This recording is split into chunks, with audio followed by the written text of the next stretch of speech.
Okay, so today I'm going to try and break down my move that I call the throw by. Okay, I shouldn't call it my move. A lot of people use it at a lot of levels. This is one of my favorite moves in wrestling. I use it a lot against people that I think are stronger than me. I use it a lot against people that I think are better than me.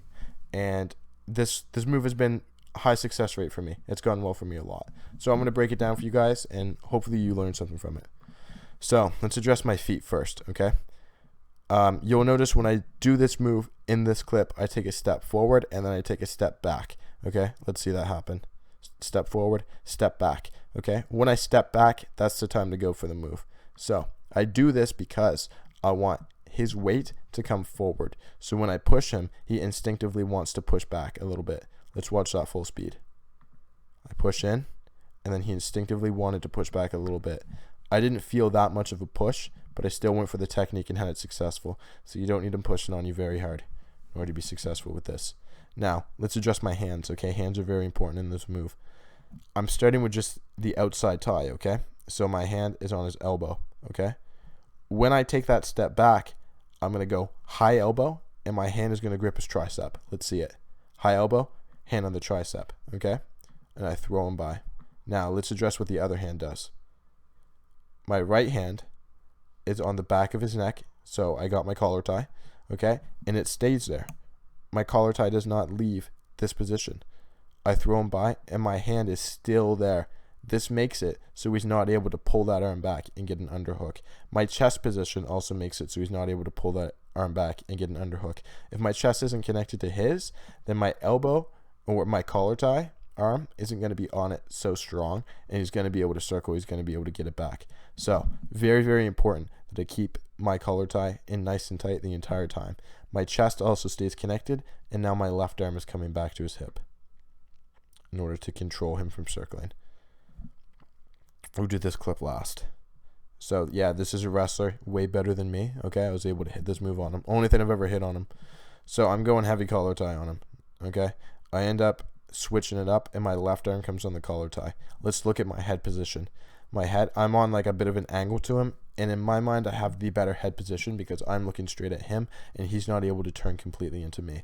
He's not really in the best position to go for a shot right now, and I'm in a better defensive position. Okay, so my right arm is on his elbow, and my left arm is on the collar tie. Okay, I'm gonna go high elbow, and I'm going to shuck that arm off.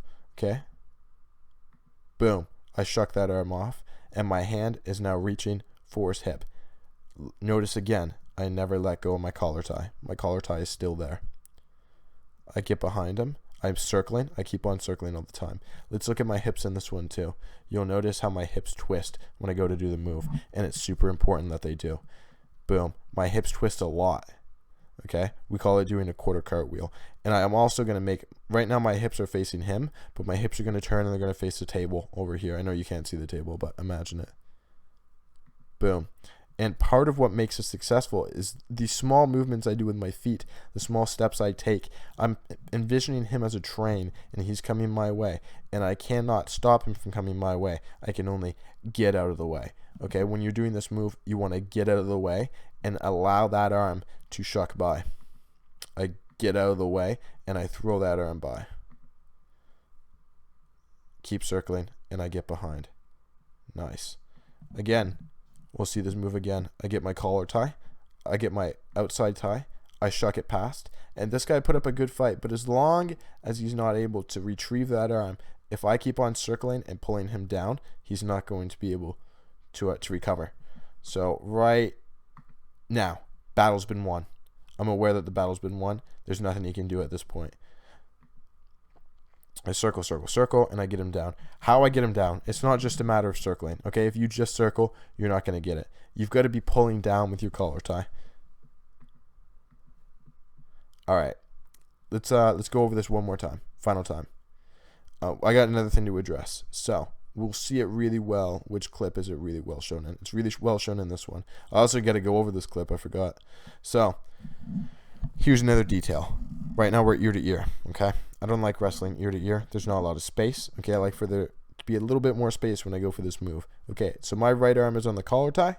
I'm going to use that as a frame to push him away and go head to head. Creates a little bit more space. Boom, we got more space. Now I'm able to secure this hand on the elbow. Okay, I'm going to turn my hips towards the crowd because my hips don't lie. I'm going to lift up on his elbow, and I'm going to use his arm to throw him by. My collar tie, I also use that to throw him by. I want him to feel like he's falling. I want him to feel like he's going to put his hands on the mat. Okay, I throw him by. Unfortunately, I wasn't able to get him to go right to his hands on the mat. That would be perfect. But unlike my stunning good looks, my wrestling is not perfect. So I throw him by, and he starts posturing up. He does a good job. This is where things go weird. Okay, he turns over onto his butt and tries to like butterfly sweep me over. Probably wasn't the best idea, not gonna lie. I ended up getting 4 points off this throw by as opposed to 2 points. But nevertheless, the throw by succeeded. The throw by prevailed. So let's go over this again. We were head to head, and I didn't like that. Okay, I don't want to be head to head with my wrestlers. I want to be forehead to forehead, not ear to ear. I want to be forehead to forehead. So once we get forehead to forehead, I'm ready to go for this move. I turn my hips, face the crowd, my hips don't lie, and look at this L. My body makes a 90-degree angle. Okay? I don't want to be postured up when I go for this move. I want to have my body bent. If your body has this angle, you're going to be successful with this move way more than if you're standing up straight. If you're standing up straight, this isn't going to work. You've got to be bent. You've got to bend your body. Some people call it the quarter cartwheel because you do a quarter of a cartwheel. My right arm stays on his collar tie. Stays with the collar tie. If I let go of his neck with my right arm, the move fails. You don't want to let go of his neck. Now my left arm circles for his hip. I'm circling. He eventually pulls guard, gives me 4 points. Thanks, buddy. And yeah, I believe that's all I've got to say about this move. I'm going to go into a recap, and we're going to go over everything that we learned. I'm going to break it down for you, quote unquote, on paper. Okay, let's get into this recap. So, step 1 is your collar tie and your elbow tie. Okay, I like to be head to head. I just get a collar tie. I usually did it by collar tying with my right arm, but in one of the clips earlier, I collar tied with my left arm. So you can do it on both sides. It just requires practice. So I collar tie and I elbow tie. Okay. Step 2, I get out of the way. Okay. So you'll remember that with my feet, I take a step out of the way, and with my hips, I turn. And in some of the clips, I face them to the crowd. You can go back and rewatch the clips if you're a little bit confused. Okay. So yeah, I get out of the way.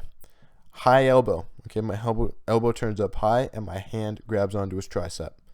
Okay, at this point I do my quarter cartwheel. So I twist my body 90 degrees. I make an L with my body, is how I like to reference to it. I throw by, hence the name throw by. So using my collar tie and my crowbar tie, I throw him. It's like I'm pulling him and making him pass by. Now that he's past me, I keep on holding on to my collar tie. I connect my chest to his lat. Okay, that way he can't pull his arm back and get an underhook. He can't turn into me. And step 3, I'm pulling down on his head, and I'm circling as he's circling. He's going to want to circle, turn into me. I'm going to keep circling and pull away.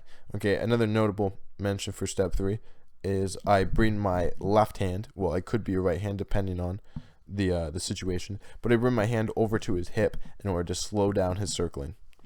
Okay, and step 4, secure the 2. So I just I focus on staying behind him. If I get behind, I stay behind. I don't want to let him come in front of me. So yes, this has been the breakdown of the throw by. If there's a move you've seen me do that you want to see me break down, I can definitely do that. If there's a move you've seen somebody else do that you want me to break down, maybe I can try. Maybe if I know something about it, I can give you my insight on it, and I hope we can learn from this. You know, I'm not the best wrestler in the world. I'm here to learn as well, but I figured I'd just share what I know, hoping that somebody can learn something from it, and somebody can use something they learned from me to better themselves and better their wrestling. So if you enjoyed the video, subscribe, and I'll see you in the next one. Bye.